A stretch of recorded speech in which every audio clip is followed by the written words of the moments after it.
Welcome to Book Your Mind, Season 7, Episode 3. Today we're diving into the relentless challenges of building a company from, well, basically the brink of collapse. It's all revealed in Ben Horowitz's groundbreaking book, The Hard Thing About Hard Things. That's right. And our mission today is really to unpack the crucial insights from Horowitz's own account of turning his company, LoudCloud, into Opsware. Yeah, this isn't your typical success story. It's raw, often pretty brutal, about what startup survival actually looks like. Leadership, yes, but also the human stuff that shapes where a company ends up. It really is an extraordinary starting point. So LoudCloud had just sold its main business to EDS. On the surface, that sounds good, right? Cash in the bank. You'd think so. But the market and the shareholders, they strongly disagreed. The stock just tanked. And tanked is putting it mildly. It crashed to 35 cents a share. Right. Which, as you noted, was less than half the actual cash they had. Crazy. It's like you think you've made it, you've done the deal, and then bam, disaster strikes. Horowitz talks about feeling totally isolated. Like all the big shareholders just bailed, left him holding the bag, the only one believing. A really shocking reality check. So what he did next, that's pretty remarkable. Instead of hiding, he takes the 80 remaining employees off-site. Yeah, to a pretty low-end motel in Santa Cruz, 40 rooms, one night drinking, one day talking Opsware. Radical honesty. That feels like a huge gamble at that point. Absolutely. He laid out just how dire things were. Wall Street's lost faith, but he haven't. And then he asks for commitment. Right now. If you're quitting, quit today. I'll help you find a job. Wow. And he backs it up immediately, issues new stock grants right there. What do you think really made that work? Beyond the stock, I mean.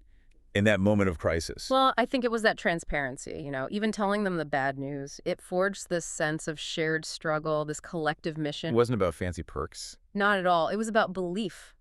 And the result. Incredible. Only 2 people quit, 78 stayed for the next 5 years, right through the HP sale. Amazing loyalty. Okay, so he's got this committed team. What are the immediate fires? First up, NASDAQ. They get this blunt letter, get the stock over $1 or you're delisted. Penny stock territory. Basically, game over. Right, the graveyard, the board's talking reverse splits, buybacks, complicated stuff. But Horowitz, his strategy was simpler. He just said, tell our story. And the story was? Pretty compelling, actually. Great team, $60 million in cash. That $20 million a year EDS contract, still going.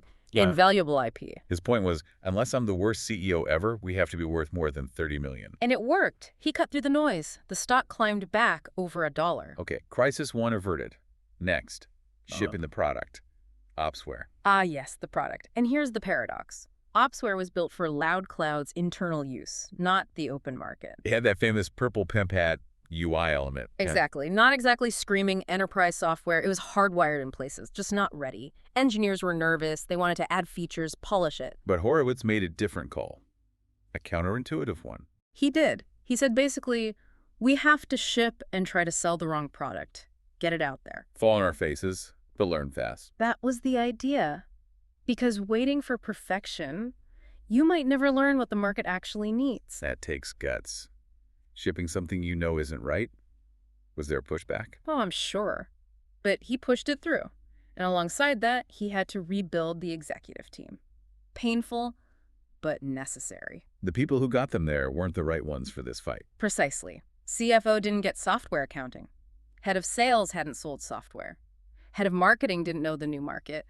Great people, wrong jobs for now. Tough conversations. Letting go of loyal folk. Had to be done for survival. And for a little while, it seemed to work. New team, new strategy. They started signing customers.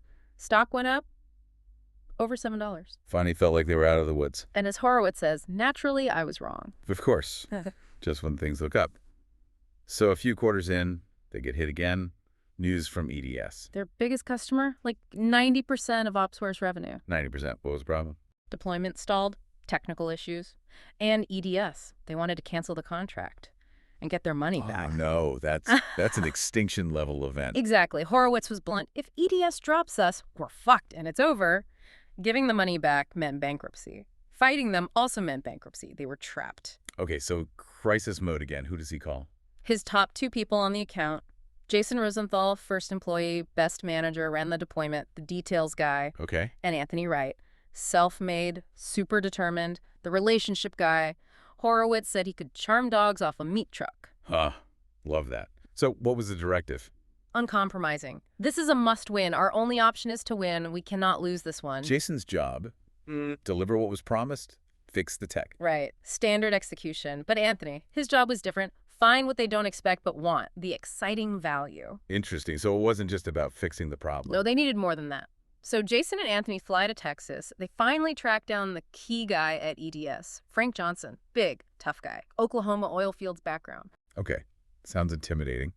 How did the meeting go? Badly. They try to sell him on the tech, the savings. Frank listens, then just explodes. Oh, boy. You fucking want to know what I think about Opsware? I think it's the biggest goddamn piece of shit. Just lays into them. Says he'll do everything to get them thrown out. Yikes. How do you even respond to that? Anthony's response was genius. Calmly looks him in the eye, says, "Okay, Frank, I'll do exactly as you say, but before I call Ben, if we committed to fix everything, how much time would you give us?" Wow, turning it around. What did Frank say? 60 days. 60 days. That's the lifeline. 60 days to live, and the clock started immediately. Horowitz sets up daily meetings, no roadblocks allowed for more than 24 hours. Jason focuses on fixing things. And Anthony, hunting for that exciting value. Exactly, and he finds this weird clue. Frank, booking a flight, asks for the longest possible layover. Why? Anthony asks. Frank says, "Because I hate my job and I hate my family." Whoa, that's intense. What? Revealing. Totally. It showed Frank's mindset. He expected life to screw him over. Horowitz realized they needed something dramatic to change that psychology. So it wasn't just about the software anymore. It was about Frank. Which leads to the Tangram breakthrough. Anthony finds out Frank loved this old software, Tangram. It inventoried hardware and software, Okay. but EDS was forcing him to replace it with some inferior free product, screwing him over again, basically. Ah, I see where this is going. Anthony's idea. Give him Tangram free as part of Opsware. But Tangram was another company. Yeah. Yeah. Horowitz's team hated the idea. Old tech, losing money, hard to integrate, only worth maybe $6 million. But Horowitz. Didn't care. He saw the human angle. He said, "We are going to buy Tangram." Pushed the deal through for $10 million, closed it before the 60 days were up. Incredible. Then he calls Frank. Offers him Tangram, free with Opsware. Frank is apparently ecstatic. Suddenly, all the hard work Jason's team did fixing the tech. Frank sees it differently. So at the end of the 60 days, Frank gives this speech. "You guys delivered. I am shocked. Best vendor I have." they saved the account. Saved the company. That's amazing. But buying a company just for one customer relationship, that's high stakes. And there was a human cost too, right? There was. Integrating Tangram. 57 employees. And then there's John Nelly, the CFO. What happened with him? Diagnosed with brain cancer right before the deal closed, which meant Opsware's insurance wouldn't cover him. Pre-existing condition. Ah, that's awful. Treatment costs were huge. Yeah, like $200,000 for someone they didn't technically owe anything to, while Opsware itself was still fighting for survival. What did Horowitz do? He decided to pay for it, out of the budget. Said he remembered what desperation felt like. Wow. Just basic human decency in the middle of all that chaos. Exactly. He didn't expect to hear anything back. But 15 months later, a handwritten letter arrives from John's wife. He hadn't made it. No. But she wrote about how shocked she was that Horowitz helped a stranger. Said he saved her family from total despair, allowed her to keep going. That's incredibly moving. It puts the whole hard things idea in perspective. It's not just business decisions. Not at all. But the fight still wasn't over. Almost immediately after saving EDS, another crisis. You're kidding. What now? 3 big deals they were counting on just vanished. Poof. And a new competitor, Blade Logic, starts kicking our asses in deals. So they missed their quarterly numbers. Yep. Stock drops again, back down to $2.90. And Mark Andreessen, their keyboard member and spokesman, leaves to start his own company, Ning. Ouch. Morale must have plummeted. Horowitz felt he was out of pep talks. Completely. He felt he had no more rah-rah stories left, so he tried radical honesty. Again. Called an all-hands engineering meeting. Yeah. And delivered what became known as the one bullet left speech. What did he say? Basically, we're getting our asses kicked. It's a product problem. If this keeps up, I'll have to sell the company cheap. He didn't sugarcoat it. Nope. He asked them to tell their families, Ben needs me for the next 6 months. Come in early, stay late. Then the clincher. We have one bullet left in the gun, and we must hit the target. How did that land? Asking for another huge sacrifice. He felt terrible asking. But years later, he read an account by Ted Crossman, one of his engineers. Ted described that period, they called it the Darwin Project, as the most fun and the most hard. Fun. Working 7 days a week, 8 a.m. to 10 p.m. for 6 months. Apparently. Ted talked about the tight-knit group, the challenge, how great it was for junior engineers.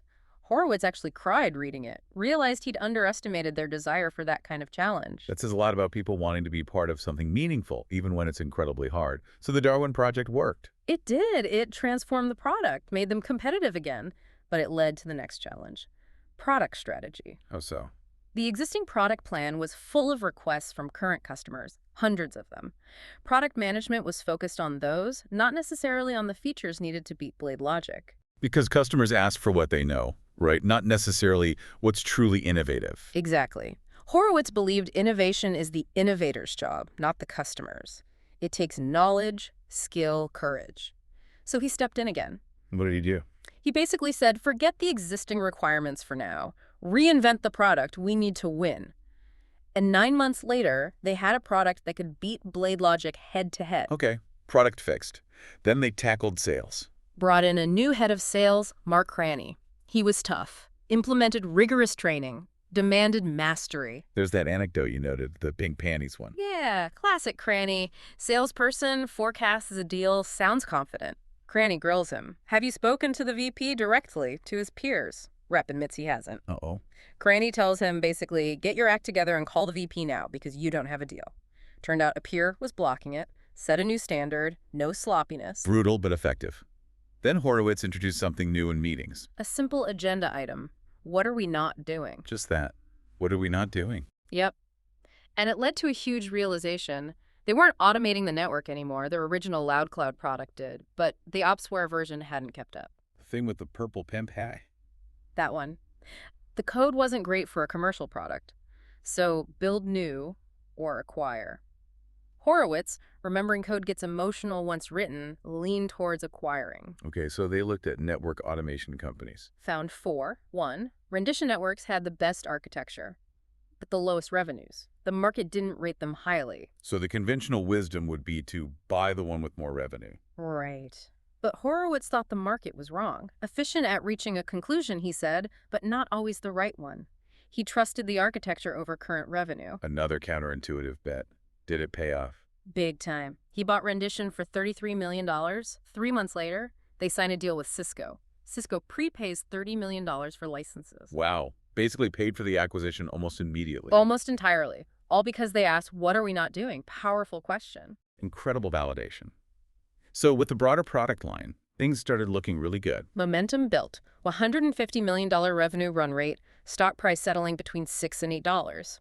Market cap over $800 million, from 0.35. Amazing turnaround, but still challenges. Always.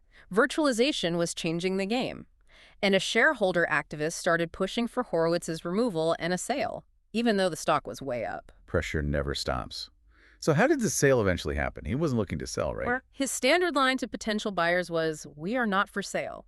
Which, subtly kept the door ajar without looking desperate. All right. Then an offer from EMC leaked. Stock jumped to $9.50. Suddenly, the economics changed. 11 companies got interested. Iman, he needed a strategy for the bidding war. Consulted Michael Ovitz, the agent. Ovitz said, you need a rabbit for the dog race. Oracle will be one hell of a rabbit. Use Oracle's discipline to push others higher. Clever. Did it work? Initial bids came in around $10, $11. Good premium, but Horowitz felt it wasn't enough. For all the team's work, the quality, he actually told the board not to sell. Really? After all that, what did the board say? They had to ask, is there any price you would sell at? Horowitz wrestled with it. Virtualization was a huge unknown. Could they win that next battle? Was the team up for another massive fight? The human cost again. Were they exhausted? That was the core question. He asked his direct reports.